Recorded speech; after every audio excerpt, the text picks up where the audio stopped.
and you had talked to us a little bit about the how sometimes in the journey to serving the communities that we want to uplift and we want to support and we want to advocate for, there is a risk of sometimes losing our way around who we're serving. Can you talk to us a little bit more about that?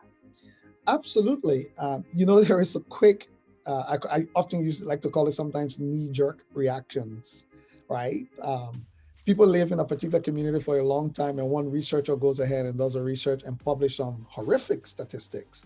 And people are like, wow, and you see funders clamoring now to say, we want to help, right? And I often say this to organizations, whether you're a BIPOC organization or a non-BIPOC organization, it doesn't even matter to me because it's across the board.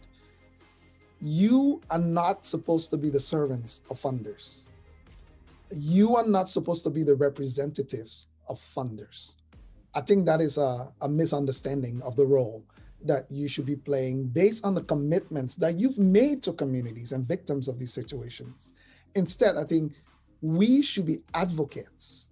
And what that means is this: if all we're doing is working hard day and night to meet the requirements of the funders, I wonder who's being left behind. I wonder who's being ignored. I wonder whose voices are not being brought to bear. Because if all we're doing is submitting a report to the funders in accordance with the requirements that we were given, I wonder which part of the report is not making it in the report. If all we are reporting about is the 10 requirements, I wonder all the other things that may have happened that are of significant importance. That when I read reports from nonprofit, I'm often struck how people find it acceptable that everything just went well.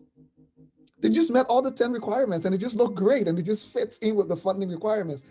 That is not humanly possible. It is not. I care less how great of an organization you are, which staff you've got.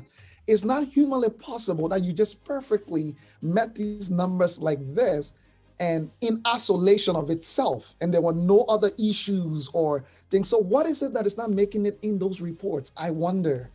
Are funders prepared to get the entire report and not just the portion of the 10 requirements? Should they be? So I think organizations need to start asking themselves that, what is our role? Why are we the servants? Are we representatives of the funders?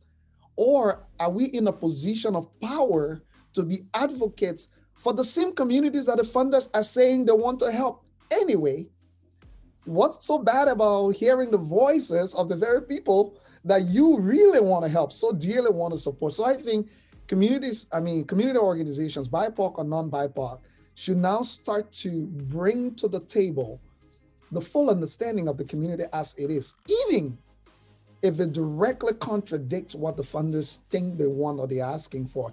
It is an opportunity of education. I think that's where we are. We should be advocates and educators of funders to help them better understand what is the connection with you and your enormous resources and these communities that are finding a way to deal with the deficits that they've been confronted with.